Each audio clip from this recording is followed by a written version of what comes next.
Kaugnay niyan, iginigiit ng Malacanang na ayaw ni Pangulong Ferdinand Marcos Jr. ang mga opisyal ng gobyerno na palagiang nagbabakasyon habang may kalamidad. Ayon kay Communications Undersecretary Claire Castro, hindi gusto ng Pangulo ang mga tila chill-chill lang sa panahon ng sakuna na dapat sana ay inuuna ang trabaho para sa taong bayan.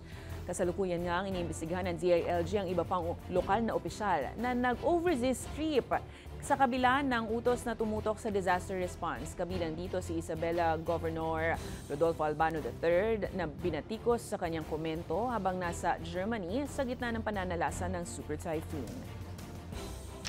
Unang-una sa Pangulo, hindi po niya gusto to. Hindi niya po gusto na ang mga liderato ay chill-chill lang. So dapat ang trabaho ay para sa taong bayan. Kasi ang taong bayan umaasa po sa gobyerno, lalo na sa mga gintong klaseng sitwasyon at kondisyon.